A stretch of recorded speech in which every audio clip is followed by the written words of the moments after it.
आज हम अध्याय 2 बहुपद की प्रश्नावली 2.2 का प्रश्न पहला सॉल्व करेंगे, जिसमें निम्न द्विघात बहुपदों के शून्य ज्ञात करना है और शून्यकों तथा गुणांकों के बीच संबंध की सत्यता की जांच करना है। हम प्रश्न छठवां सॉल्व करेंगे। तो शून्य ज्ञात करने के लिए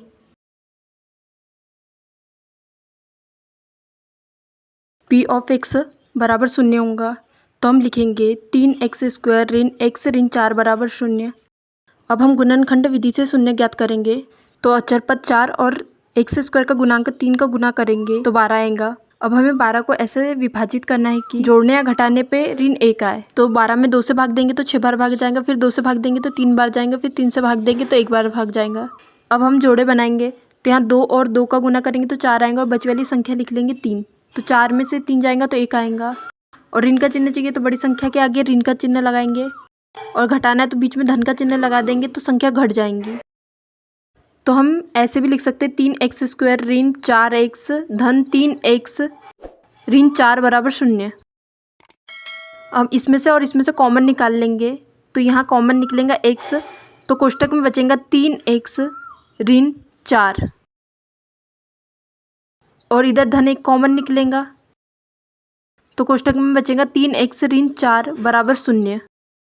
अब यहाँ 3x ऋण 4 कॉमन निकल गया, और बची वाली संख्या लिख लेंगे x धन 1 बराबर शून्य। या इसे हम ऐसे भी लिख सकते हैं 3x ऋण 4 बराबर शून्य और x धन 1 बराबर शून्य।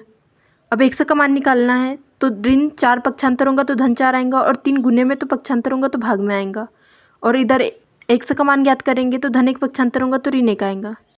अब हमें जाँच करना है, तो सबसे पहले ABC के मान ज्ञात करेंगे।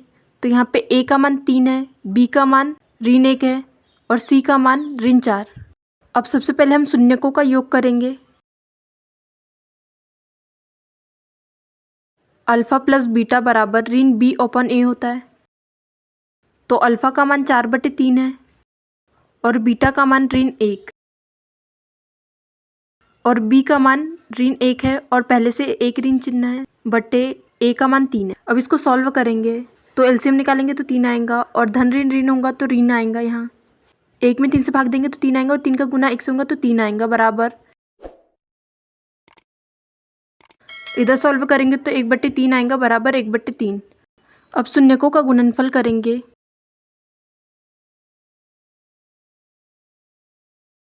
तो अल्फा इंटू बीटा बराबर C/A होता है। अल्फा का मान 4/3 है गुणित बीटा का मान ऋण 1 और C का मान ऋण 4 है तथा A का मान 3।